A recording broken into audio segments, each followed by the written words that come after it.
Welcome to the deep dive.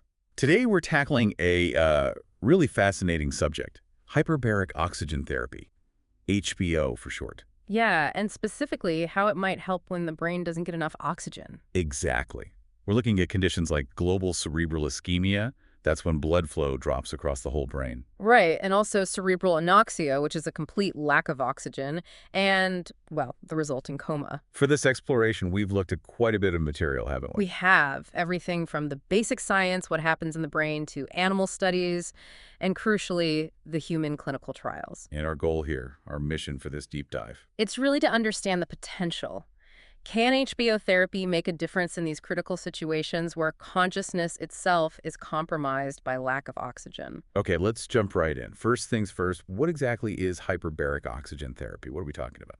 Well, basically, it's a medical treatment. A person breathes pure oxygen, like 100% oxygen, inside a special chamber where the air pressure is increased, sometimes quite significantly. So higher pressure. Yeah. And that allows the blood to carry much more oxygen. Exactly. Think of it like a soda can under pressure holds more carbonation. Yeah. It's a similar idea. Our blood plasma can dissolve and carry a lot more oxygen when we're in that hyperbaric environment. So it's not just breathing more oxygen, it's getting way more oxygen into the system. Yeah. And our sources stressed that the dose is really key here. It's not just one standard treatment. Absolutely not. Like any drug, really, the HBO dose has to be tailored. It's complex. How so? What factors are involved? Well, there's the pressure level in the chamber, obviously. Then the oxygen concentration, usually it's 100%, but sometimes not. How long each session lasts. Okay. How often you get the treatments, the total number of sessions you end up having. Right. And a really big one, when you start the therapy relative to the injury or the illness kicking off. That makes sense. Yeah. And the right dose might change over time. It might. As the patient's condition evolves, you might need to adjust the pressure or the frequency, things like that. Okay. Now we're focusing on global cerebral ischemia, anoxia, and coma. Can you break those down a bit? Ischemia sounds like stroke, but it's different. Yeah, good question. Stroke is usually focal ischemia. Blood flow is blocked to one specific part of the brain. Okay. Global ischemia means reduced blood flow to the entire brain. Think maybe a cardiac arrest situation where the heart stops pumping effectively. We got it. Like a power outage for the whole city versus just one neighborhood. Exactly. And cerebral anoxia, that's a complete cutoff of oxygen to the brain.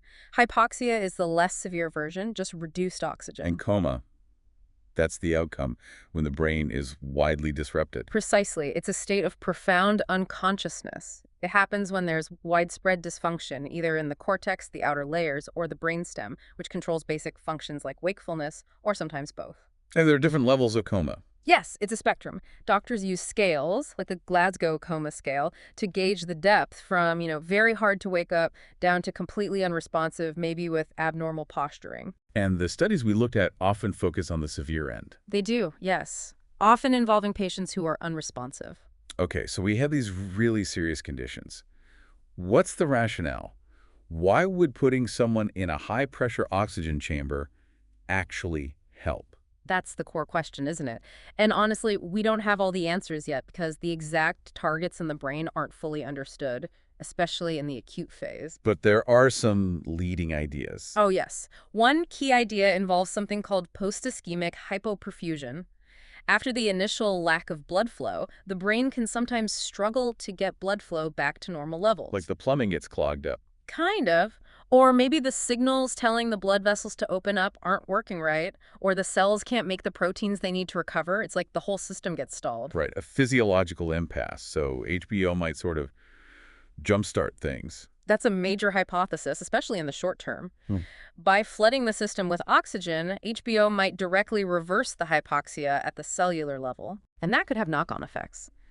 Helping energy production, getting mitochondria, the cell powerhouses working again, stabilizing ion balances, fixing cell membranes, even triggering helpful gene activity. So like flipping a switch, halting the damage and re-energizing things. Some researchers use that kind of language, yeah. An on-off effect. Quenching the bad stuff and powering up the cells when they're stuck. That sounds great for the immediate aftermath. What about longer-term or chronic situations? The thinking shifts a bit then. One idea is that HBO might help wake up neurons that aren't dead, but just kind of idling or stunned after the injury. Okay, idling neurons. Yeah. And also, repeated HBO treatments might act as a signal transducer over time, influencing cell behavior more fundamentally. Through gene activation, you mentioned that. Exactly. We see evidence for this in other areas, like wound healing studies, and in animal models of chronic traumatic brain injury, too. What did those show? Well, they found HBO can upregulate or downregulate thousands of genes. It depends on the pressure, the oxygen dose. One study showed a single session at 2.4 atmospheres affected over 8,000 genes in human endothelial cells, the cells lining blood vessels. Wow, 8,000 genes. That's huge. It is. And there was that rat study you mentioned earlier, chronic TBI model. Right. They gave repetitive HBO at 1.5 atmospheres. They saw increased blood vessel density in the hippocampus, key for memory. And the rats actually performed better on cognitive tests. So that really points to gene activation leading to actual tissue repair and functional improvement. It strongly suggests it, yes. In chronic cases, you might think of HBO less as an emergency rescue and more as a stimulus for ongoing repair and growth, a trophic effect. Okay, so immediate oxygen boost, longer-term gene effects and repair. What about the specific types of damage that happen? Does HBO counteract those? Good point. When ischemia is prolonged, or when blood flow returns, that's called reperfusion, you get a whole cascade of damaging events. It can look a lot like an acute traumatic brain injury. Like what specifically? Things like lipid peroxidation, damage to cell membranes, edema, which is brain swelling, arterial spasm, where blood vessels clamp down. Then there's the reperfusion injury itself, which is damage caused by the return of blood flow and oxygen to tissues that weren't ready for it. And areas might shift to less efficient energy production. And HBO seems to help with these things. The evidence suggests it does. Studies show positive effects on the ischemic penumbra, that's the area around the core injury that's damaged but potentially salvageable.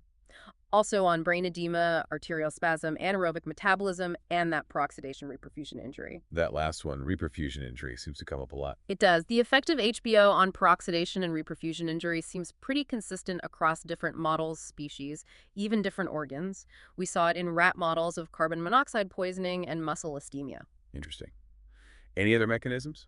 Well, there's evidence suggesting HBO can calm down inflammation, specifically involving white blood cells. You see this hinted at in decompression sickness and air embolism in the brain.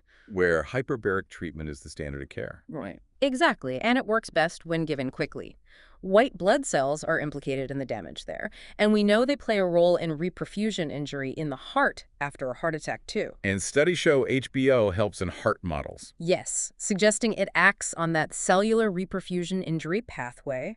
Plus, HBO seems to improve microcirculation blood flow in the tiniest vessels, similar to what's seen in peripheral ischemia. Many think its benefits involve influencing how neutrophils, a type of white blood cell, interact with the blood vessel lining. Okay, so to affect coma, HBO must be hitting targets pretty diffusely across the brain. That seems logical. It would likely need to act on widespread areas in the brain hemispheres and/or the brainstem, which is so critical for wakefulness. Could it be more effective for brainstem issues? Possibly. While HBO might acutely affect both areas, maybe its impact on hemispheric coma gets limited as the damage matures, just due to the sheer volume of tissue involved. The ratio of salvageable tissue might shrink. This could mean potentially better results if the coma originates more from brainstem dysfunction. And there are studies in patients with traumatic midbrain or brainstem injuries and severe coma generally, showing recovery with HBO that seem to support this idea. What about those chronic cases again, where someone's been injured for months or years? What are the potential targets then? It gets a bit more speculative. Maybe there's still some salvageable penumbral-like tissue. Maybe it's that general awakening of idling neurons. But often, with the long treatment courses used, the focus shifts to that trophic effect we mentioned. Stimulating growth and repair. Yeah, maybe promoting axon sprouting new connections between nerve cells or improving blood flow patterns. It could be acting on a final common pathway of injury, much like its effect on reperfusion injury seems quite general. And you mentioned a sawtooth response. Right. Some clinicians observe this in subacute and chronic patients getting long courses of HBO. They improve during the session, then dip back partially afterwards, then improve again with the next session, and so on. Suggesting both temporary and lasting effects. Exactly. A transient component and a more permanent treatment effect building up over time. Fascinating stuff. Okay, let's shift gears to the actual evidence. What have animal studies shown us? How effective is HBO in models of global brain ischemia and anoxia?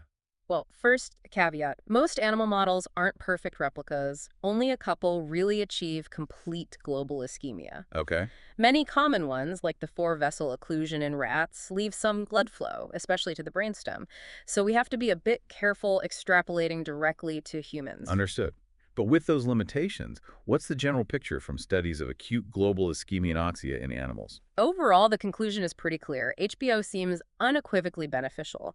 This holds true even with different treatment pressures or durations. But timing is consistently critical. How critical? Very. The sooner it started after the insult, the better. Most of the complete ischemia models used 2 atmospheres, 2 ATA. Any specific findings that stand out? Yeah, one study showed nearly a 50% drop in mortality using prolonged 2 ATA without needing ventilators. Others found 2 ATA prevented the decline of a key enzyme, ATPase, and boosted an antioxidant, SOD, in the hippocampus. Even when I've started late. Interestingly, yes, up to 24 hours later for ATPase, and even a week later for SOD in one study. But the optic nerve seemed more sensitive. The ATPase benefit was only there if HBO started within 6 hours, and SOD wasn't affected regardless. So it's how different parts of the brain respond differently. Definitely. Another study showed a stage 2 ATA protocol lowered intracranial pressure and oxidative stress markers. A lower pressure study, 1.5 ATA but for longer, showed significant EEG recovery and better CSF lactate levels. Any studies where it didn't seem to help? Just one insignificant result using 2 ATA for only an hour. The researchers thought maybe hemodilution, changes in blood volume played a role. What about higher pressures? Studies using 2.7 to 3 ATA also showed significant positive results. Better survival, neurological recovery, metabolism. One suggested improved microcirculation. Another hinted at gene signaling trophic effects even with early HBO. So mostly positive across different pressures in the acute phase. Yes. And there was a neat tissue slice study suggesting very early on, normal oxygen and HBO were equally helpful, but a bit later, only HBO had a positive effect on the tissue structure. One study did have conflicting results, though, showing decreased vascular permeability and blood flow without changes in nerve signals. Okay, so generally positive for acute, complete ischemia models, with timing being key. What about incomplete global ischemia models, where some blood flow remains? Here, the results are, I'd say, uniformly positive. Again, time to intervention is crucial. More delay means less benefit. But you could overcome that delay sometimes. Some studies suggest yes, by giving more treatments, even up to 96 hours, 4 days after the insult. Any specific examples? One showed improved survival with just 30 minutes at 2 ATA. Best results if started at 3 hours. Another saw a big drop in mortality with only 15 minutes at 1.5 ATA. Wow, just 15 minutes. Yeah.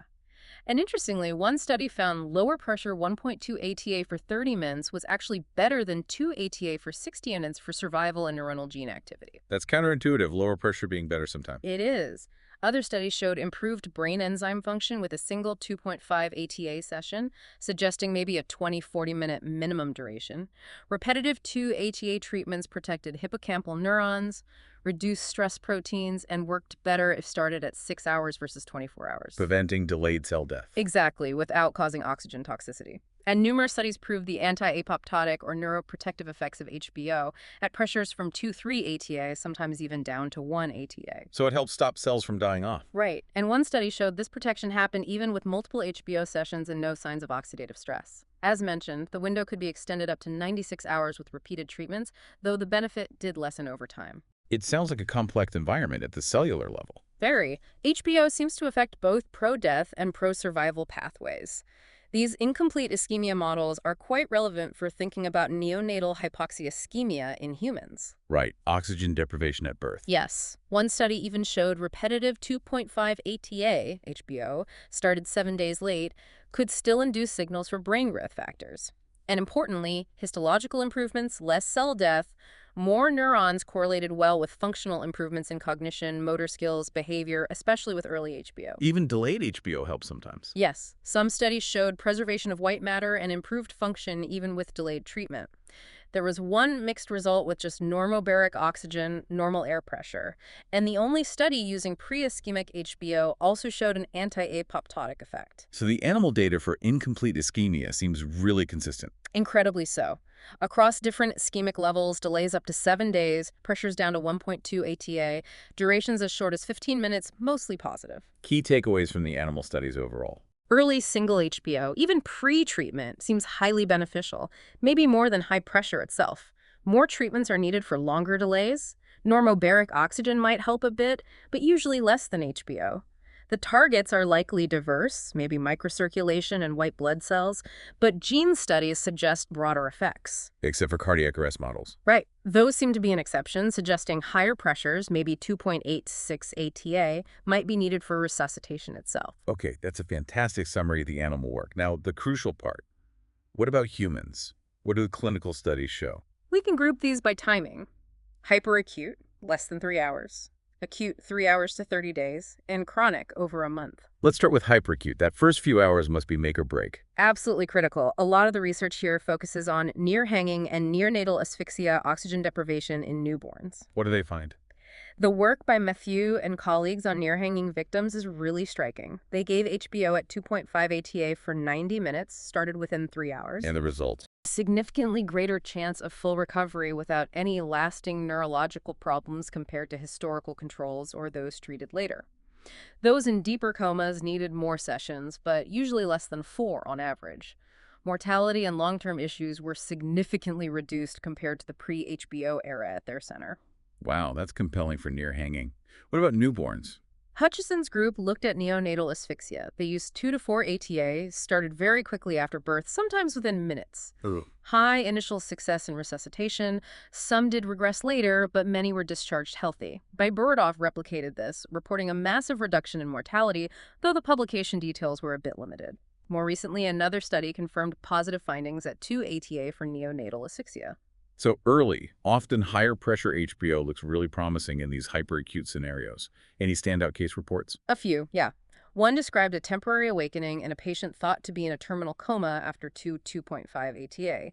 Another showed a dramatic, near-complete cure of a suspected air embolism with a single long session at 2.36 ATA, similar to U.S. Navy protocols.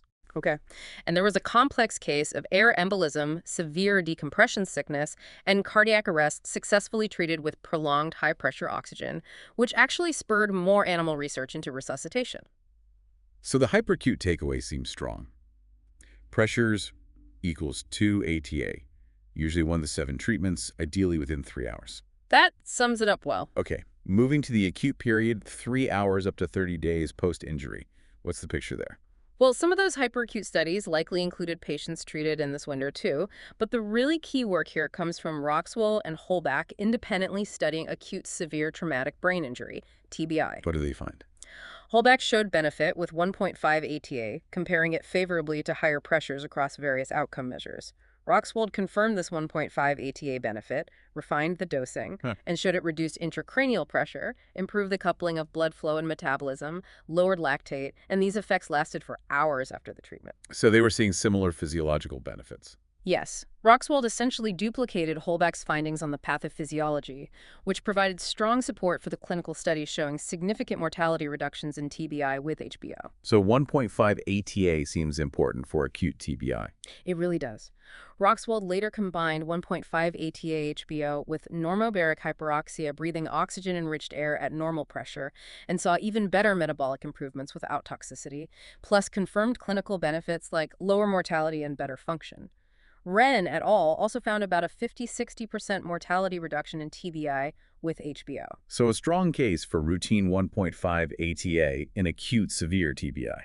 Based on the large number of patients studied, yes, the evidence seems strong. Generally, in the acute phase, treatment courses were longer than hyperacute, maybe higher pressures initially than lower pressures, with benefits seen across different causes of coma, not just TBI. What about studies using higher pressures like 2 ATA or more in the acute phase? Generally positive results there too. Improvements in EEG, CSF pressure, lactate pyruvate ratio, cerebral blood flow, and clinical condition were seen in comas from trauma, carbon monoxide, liver failure, etc. But wasn't there a potential downside to higher pressure? Yes, Holbach's crucial finding. He saw that while things improved up to 1.5 ATA, At 2.0, 2.5 ATA, you could get vasoconstriction and worsening EEG despite increased cerebral blood flow. Likely oxygen toxicity effects. Yeah, it's really important. So higher isn't always better. Exactly. What about using 1.5 ATA later in the acute phase, say after 24 hours? Still often positive results, sometimes better than higher pressures, even with that delay. Belokoroff reported 100% consciousness recovery in comatose kids using 1.72 ATA, best if started 24 on TBI. Isakov had good results with 1.62 ATA in stroke patients. But some conflicting results with high pressure later on. Yes, some TBI studies using 2.5, 2.7 ATA later in the illness had mixed results, potentially reflecting that oxygen toxicity issue Holbeck identified. Generally, delays of 230 days seem to respond well to lower pressures and longer treatment courses. Okay, now for the chronic period more than a month after the injury, what's the story there? We looked at about 22 studies, a lot focused on pediatric brain injury. It's a mix of single cases, series, trials, reviews. What kind of treatments were used? Pressures, mostly 1.5 to 2.0 ATA, usually under 1.75 ATA, actually. Treatment times, mostly under an hour at depth. The number of sessions vary hugely from 1 to over 500, but most were in the 40 to 80 range. Some data came from a symposium with very mixed patient groups and protocols. Any key findings or controversies in the chronic phase? Hirsch's work is important here. He raised concerns about oxygen toxicity and negative side effects like withdrawal symptoms with prolonged lower pressures, 1.5, 1.75 ATA, or early use of higher pressures, down 1.75 ATA in chronic brain injury. Toxicity even at lower pressures if used long-term. That was his finding, yes. And it was supported by a case study of someone with delayed issues after a hypoxic drug overdose who worsened during prolonged 2.0 ATA treatment after initially improving. It makes it a bit harder to interpret Liu's report of improvement with 2.5 ATA for 60 treatments. What about positive findings in chronic cases? Neubauer and Hirsch themselves reported improvements, symptoms, cognition, speech, along with positive changes on SPECT functional brain scans. This was in chronic survivors of anoxic, ischemic, and traumatic injuries treated mostly below 1.75 ATA, averaging around 60 sessions. But they concluded it wasn't clinically significant. They did, but that might reflect a very high bar for significance, especially given the severe, long-standing damage in these patients and the time brain repair takes. You could argue maybe more treatment or longer follow-up might have shown more. And you mentioned SPECT imaging in case studies. Yes, the authors used SPECT brain blood flow scans to visually track the clinical improvements. You can see images showing baseline deficits in blood flow and then improvements like increased flow to the cortex after a course of HBO. How do the scans work? How do you interpret them? Basically, they show brain activity through blood flow. We're looking at cross-sections, top to bottom, with colors representing flow levels. Yellows and oranges are typically good, smooth patterns. Defects or coarse, bumpy surfaces suggest abnormalities, reduced flow. They help correlate the patient's recovery with objective changes in the brain. Okay, so pulling everything together, animal studies, human trials, acute, chronic, what are the main takeaways? Well, despite all the variation in how HBO is used, different pressures, timings, durations, there's a really remarkable consistency in the positive signals. Improvements in physiology, biochemistry, and crucially, in clinical condition and consciousness. Suggesting a common mechanism. It strongly suggests HBO is tapping into some fundamental pathophysiological processes common across different stages of these brain injuries. We did exclude the thousands of acute carbon monoxide coma cases because the interaction with the poison itself adds complexity. Right. But hypoxia and reperfusion injury are huge factors there too, and both respond to HBO. So the collective experience with CO poisoning, cardiac arrest, gas embolism coma is definitely strongly positive overall. And timing is paramount. Absolutely paramount. Earlier is better. Within 3 hours, you see really impressive results, maybe over 75% noticeably improved or cured in some series. It suggests oxygen is both stopping bad stuff, quenching injury cascades, and stimulating recovery, re-energizing stunned cells, reversing the anoxia. Think of those animal resuscitation and neonatal asphyxia findings. And if treatment is delayed. Beyond maybe 45 minutes, or if the ischemia wasn't complete, then inhibiting that reperfusion injury likely becomes a major part of how HBO helps. Animal data on lipid peroxidation supports this. What about pressures at different times? Up to 6 hours delay, pressures over 2 ATA still seem effective. But as you approach 24 hours, their efficacy might drop off. That's where lower pressures, like the 1.5 ATA used in many TBI studies, combined with more treatments, show dramatic mortality benefits. And in the chronic phase. It seems to shift more towards a trophic role, stimulating repair, blood flow, metabolism. Think of the chronic TBI rat model showing better cognition and angiogenesis at 1.5 ATA, similar to effects seen in radiation necrosis. So different mechanisms might dominate at different times. It seems likely. And remember those animal cardiac arrest studies suggesting higher pressures, 2.83 ATA, were much better for resuscitation.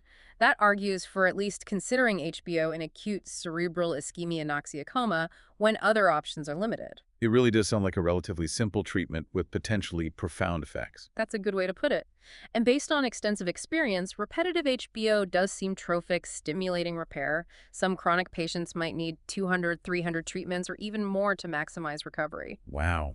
How do you track that? SPECT imaging can be really valuable there. Used before and after treatments, it can help gauge potential for benefit and maybe define an endpoint, which helps with cost effectiveness for long courses. Is HBO widely used for these conditions now? Not as much as you might expect, at least routinely in U.S. hyperbaric centers, apart from DCS and CO poisoning.